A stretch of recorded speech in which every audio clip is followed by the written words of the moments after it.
ರಾಜ್ಯದ ಎಲ್ಲ ಗೃಹಲಕ್ಷ್ಮಿಯರಿಗೆ ರಾಜ್ಯ ಸರ್ಕಾರದಿಂದ ಭರ್ಜರಿ ಗುಡ್ ನ್ಯೂಸ್ ಸರ್ಕಾರ ಕೊಟ್ಟಿದೆ. ಗೃಹಲಕ್ಷ್ಮಿಯ 31ನೇ ಕಂತಿನ ಹಣ ಬಿಡುಗಡೆಯಾಗಿದೆ. ರಾಜ್ಯದ ಎಲ್ಲ ಗೃಹಲಕ್ಷ್ಮಿ ಮಹಿಳೆಯರ ಖಾತೆಗೆ ಹಣ ಜಮೆ. ಕಳೆದ 2 ತಿಂಗಳಿಂದ ರಾಜ್ಯದಲ್ಲಿರುವ ಗೃಹಲಕ್ಷ್ಮಿ ಮಹಿಳೆಯರ ಖಾತೆಗೆ ಪ್ರತಿ ತಿಂಗಳ ಹಣ ಬರಬೇಕಾಗಿದ್ದು ಬಂದಿಲ್ಲ. ಆದರೆ ಈಗ 31ನೇ ಕಂತಿನ ಹಣ ರಾಜ್ಯದ ಎಲ್ಲ ಗೃಹಲಕ್ಷ್ಮಿ ಮಹಿಳೆಯರ ಖಾತೆಗೆ ರಾಜ್ಯ ಸರ್ಕಾರ ಅಧಿಕೃತವಾಗಿ ಜಮೆ ಮಾಡಲು ಆರ್ಥಿಕ ಅನುಮೋದನೆ ದೊರಕಿದ್ದು, ನಿನ್ನೆ ಮಧ್ಯಾಹ್ನ 2 ಗಂಟೆಯ ನಂತರ ಗೃಹಲಕ್ಷ್ಮಿಯರ ಖಾತೆಗೆ ಹಣ ಜಮೆಯಾಗಲಿದೆ. ಆದರೆ ರಾಜ್ಯದ ಎಲ್ಲ ಗೃಹಲಕ್ಷ್ಮಿಯರಿಗೆ ಈ ಕಾರ್ಡ್ ಕಡ್ಡಾಯವಾಗಿದೆ ಎಂದು ರಾಜ್ಯದ ನೂತನ ಮುಖ್ಯಮಂತ್ರಿ ಡಿ.ಕೆ. ಶಿವಕುಮಾರ್ ಅವರು ಹೇಳಿದ್ದು, ಪ್ರತಿ ಗೃಹಲಕ್ಷ್ಮಿ ಫಲಾನುಭವಿಗಳು ಈ ಕಾರ್ಡ್ ಇಟ್ಟುಕೊಳ್ಳುವುದು ಕಡ್ಡಾಯವಾಗಿದೆ.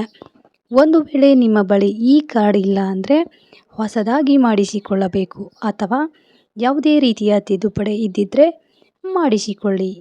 ರಾಜ್ಯದಲ್ಲಿ ಗೃಹಲಕ್ಷ್ಮಿ ಮಹಿಳೆಯರ ಬ್ಯಾಂಕ್ ಖಾತೆಗಳಿಗೆ ಸರ್ಕಾರ ಹಣ ಬಿಡುಗಡೆ ಮಾಡಿದ್ದು, ಇನ್ನೂ ಕೂಡ ಅನರ್ಹರ ಖಾತೆಗಳಿಗೆ ಹಣ ಜಮೆಯಾಗುತ್ತಿದ್ದು ಮತ್ತು ಮೃತಪಟ್ಟ ಮಹಿಳೆಯರ ಖಾತೆಗಳಿಗೂ ಕೂಡ ಬಿಡುಗಡೆಯಾಗುತ್ತಿದ್ದು, ಅಂಥ ಫಲಾನುಭವಿಗಳನ್ನು ತಡೆಗಟ್ಟಿ ಫಲಾನುಭವಿಗಳ ಲಿಸ್ಟ್ನಿಂದ ಅವರ ಹೆಸರನ್ನು ತೆಗೆದುಹಾಕಲು ಸರ್ಕಾರ ಕ್ರಮ ಕೈಗೊಂಡಿದೆ. ಈ ಕಾರಣಕ್ಕೆ 2 ತಿಂಗಳಿಂದ ಗೃಹಲಕ್ಷ್ಮಿಯರ ಹಣ ಬಂದಿಲ್ಲ. ಎಲ್ಲ ಫಲಾನುಭವಿಗಳ KYCಗೆ ಸರ್ಕಾರ ಸಿದ್ಧತೆ ಮಾಡಿಕೊಳ್ತಾ ಇದೆ. ಬನ್ನಿ ಹಾಗಾದರೆ ನಿನ್ನೆ ಮಧ್ಯಾಹ್ನ 2 ಗಂಟೆಗೆ ಯಾವ ಮಹಿಳೆಯರ ಖಾತೆಗಳಿಗೆ ಹಣ ಜಮೆಯಾಗಿದೆ ಎಂಬುದು ತಿಳಿದುಕೊಳ್ಳೋಣ. ಅದಕ್ಕಿಂತ ಮುಂಚೆ ನೀವು ನಮ್ಮ ಚಾನಲ್ಗೆ ಸಬ್ಸ್ಕ್ರೈಬ್ ಆಗಿಲ್ಲ ಅಂದರೆ ದಯವಿಟ್ಟು ಸಬ್ಸ್ಕ್ರೈಬ್ ಮಾಡ್ಕೊಳ್ಳಿ, ಪಕ್ಕದಲ್ಲಿರೋ ಬೆಲ್ ಐಕನ್ನ ಪ್ರೆಸ್ ಮಾಡಿ. ಹಾಗೆ ವಿಡಿಯೋ ಇಷ್ಟ ಆದರೆ ಒಂದು ಲೈಕ್ ಮಾಡಿ, ಹಾಗೆ ಶೇರ್ ಮಾಡಿ. ಯೋಜನೆಯ 31ನೇ ಕಂತಿನ ಒಟ್ಟು ಹಣ 24,100 ಕೋಟಿ ಹಣವನ್ನು ಸರ್ಕಾರ ಬಿಡುಗಡೆ ಮಾಡಿದೆ. ರಾಜ್ಯದ ಅರ್ಹ ಗೃಹಲಕ್ಷ್ಮಿಯರ ಖಾತೆಗೆ ನೇರವಾಗಿ 2,000 ರೂಪಾಯಿ ಹಣ ಜಮೆಯಾಗಲು ಪ್ರಕ್ರಿಯೆ ಆರಂಭವಾಗಿದೆ. ರಾಜ್ಯದಲ್ಲಿ ಈ ಯೋಜನೆಯ ಆರಂಭ ಆದಾಗಿನಿಂದಲೂ ಇದುವರೆಗೆ ಒಟ್ಟು 30 ಕಂತುಗಳು ಎಲ್ಲ ಗೃಹಲಕ್ಷ್ಮಿಯರು ಪಡೆದುಕೊಂಡಿದ್ದಾರೆ. ಆದರೆ 31ನ ಕಂತು ಬಂದಿಲ್ಲ.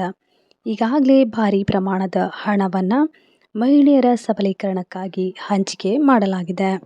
ರಾಜ್ಯದ ಸುಮಾರು 1,24,47,000 ಕೋಟಿ ಕುಟುಂಬದ ಯಜಮಾನಿಯರಿಗೆ 30 ಕಂತುಗಳು ಪಡೆದಿದ್ದಾರೆ.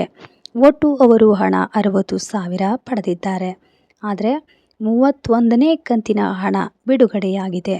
ಈಗ 31ನೇ ಕಂತಿನ ಹಣ ಬಿಡುಗಡೆಯಾಗಿದ್ದು, ಇದರೊಂದಿಗೆ ಗೃಹಲಕ್ಷ್ಮಿಯರ ಖಾತೆಗೆ ಸರ್ಕಾರದ ವತಿಯಿಂದ ಜಮೆಯಾಗಿರುವ ಮೊತ್ತ 62,000 ರೂಪಾಯಿ ಆಗಿದೆ. ಮಹಿಳಾ ಸ್ವಾವಲಂಬನೆಗೆ ಒತ್ತು ನೀಡುವ ನಿಟ್ಟಿನಲ್ಲಿ ಸರ್ಕಾರ ಕೈಗೊಂಡಿರುವ ಈ ಯೋಜನೆಯಿಂದಾದ ಗೃಹಲಕ್ಷ್ಮಿಯರ ಯೋಜನೆಗಾಗಿ ರಾಜ್ಯ ಸರ್ಕಾರ ಇದುವರೆಗೂ ಒಟ್ಟಾರೆ 746 ಕೋಟಿ ರೂಪಾಯಿಗಳನ್ನು ನೀಡಿದಂತಾಗಿದೆ. ದೇಶದಲ್ಲೇ ಇಷ್ಟೊಂದು ದೊಡ್ಡ ಮೊತ್ತವನ್ನು ಮಹಿಳೆಯರ ಖಾತೆಗೆ ನೇರವಾಗಿ ವರ್ಗಾಯಿಸಿದ ಹೆಗ್ಗಳಿಕೆಗೆ ಕರ್ನಾಟಕದ ಕಾಂಗ್ರೆಸ್ ಸರ್ಕಾರದ ಗ್ಯಾರಂಟಿ ಯೋಜನೆಯ ಗೃಹಲಕ್ಷ್ಮಿ ಯೋಜನೆಯಾಗಿದೆ. ಮಹಿಳೆಯರು ಈ ಆರ್ಥಿಕ ನೆರವನ್ನು ತಮ್ಮ ಕುಟುಂಬದ ದೈನಂದಿನ ಕೌಟುಂಬಿಕ ಖರ್ಚುಗಳಾದ ಮಕ್ಕಳ ವಿದ್ಯಾರ್ಹತೆ ಹಾಗೂ ಆರೋಗ್ಯ, ಪೌಷ್ಟಿಕ ಆಹಾರ ಹಾಗೂ ಇತರ ಅನಿವಾರ್ಯತೆಗಳಿಗೆ ಸದುಪಯೋಗ ಪಡಿಸಿಕೊಳ್ಳಲು ಮಹಿಳೆಯರಿಗೆ ನೀಡಿದೆ. ಇಂದು ರಾಜ್ಯದಲ್ಲಿ ಮೃತಪಟ್ಟವರು ಮತ್ತು ಅನರ್ಹರು ಹೆಸರಿನಲ್ಲಿ ಗೃಹಲಕ್ಷ್ಮಿ ಹಣ ಜಮೆಯಾಗುತ್ತಿದ್ದು, ಅವುಗಳ ಪರಿಶೀಲನೆ ಕಾರ್ಯಕ್ಕಾಗಿ ಮತ್ತೊಮ್ಮೆ ರಾಜ್ಯದಲ್ಲಿ ಗೃಹಲಕ್ಷ್ಮಿ ಮಹಿಳೆಯರ KYC ಕಾರ್ಯ ಮಾಡಲು ಸರ್ಕಾರ ನಿರ್ಧರಿಸಿದೆ. ಪ್ರತಿಯೊಬ್ಬ ಗೃಹಲಕ್ಷ್ಮಿ ಫಲಾನುಭವಿಗಳು ಕಡ್ಡಾಯವಾಗಿ ತಮ್ಮ ಬಳಿ ವೋಟರ್ ID ಕಾರ್ಡ್ ಹೊಂದಿರುವುದು ಕಡ್ಡಾಯವಾಗಿದೆ ಎಂದು ನಿರ್ಧರಿಸಲಾಗಿದೆ.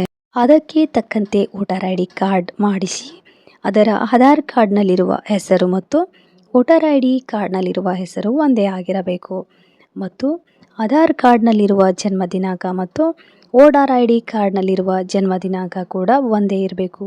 ಎರಡರಲ್ಲಿ ಕೂಡ ವ್ಯತ್ಯಾಸ ಇದ್ದರೆ ನಮಗೆ ಮುಂದೆ ಗೃಹಲಕ್ಷ್ಮಿ ಹಣ ಬರುವುದಿಲ್ಲ. ಈ 31ನೇ ಕಂತಿನ ಹಣ ಯಾರಿಗೆ ಬಂದಿಲ್ಲ ಅವರು ಕೂಡ ಈ ರೀತಿಯಾದ ಸಮಸ್ಯೆಯಿಂದ ಬಂದಿರುವುದಿಲ್ಲ.